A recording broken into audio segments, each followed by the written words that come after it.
خبر شامل کرتے ہیں شہر قائد سے، جہاں کراچی سے ہمارے نمائندے جاوید محمود ارائی کی رپورٹ کے مطابق میونسپل کمشنر شاہ فیصل ٹاؤن امجد علی پٹھان نے شاہ فیصل ٹاؤن میں اپنے عہدے کا چارج سنبھال لیا۔ چیئرمین شاہ فیصل گوہر علی خٹک نے امجد علی پٹھان کو میونسپل کمشنر شاہ فیصل ٹاؤن کے عہدے کا چارج سنبھالنے پر مبارکباد دی۔ میونسپل کمشنر شاہ فیصل امجد علی پٹھان نے ٹاؤن میونسپل کارپوریشن شاہ فیصل میں اپنے عہدے کا چارج سنبھال لیا۔ میونسپل کمشنر شاہ فیصل ٹاؤن کا چارج سنبھالنے کے فوری بعد چیئرمین شاہ فیصل ٹاؤن گوہر علی خٹک کی ہدایت پر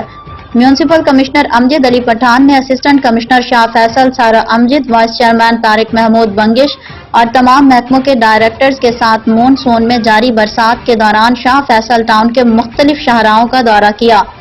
اس موقع پر director health and sanitation Farhan Shabbir نے بتایا کہ بارشوں سے جمع ہونے والے پانی کو ڈی سیکشن پمپ لگا کر اور ہیلتھ اینڈ سینیٹیشن کے عملے کی مدد سے کلیئر کرایا جا رہا ہے، اور جہاں جہاں سیوریج کا ڈرین سسٹم نہیں ہے ہم وہاں بھی ڈی سیکشن پمپ لگا کر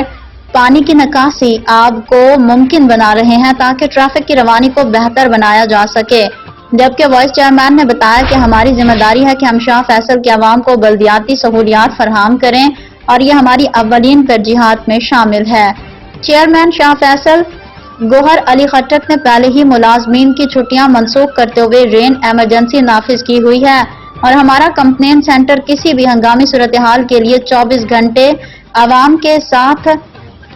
سہولت کے لیے کھلا ہوا ہے۔ اس موقع پر میونسپل کمشنر امجد علی پٹھان نے کہا کہ میری خوش نصیبی ہے کہ مجھے اچھی ٹیم کے ساتھ کام کرنے کا موقع ملا ہے۔ ہم سب ایک پیج پر مل کر شاہ فیصل ٹاؤن کے ترقی کے لیے بہترین کام کریں گے اور افسران و ملازمین کی فلاح و بہبود کے لیے بھی بہتر سے بہتر کام کریں گے۔ اس موقع پر افسران و ملازمین کی بڑی تعداد موجود تھی۔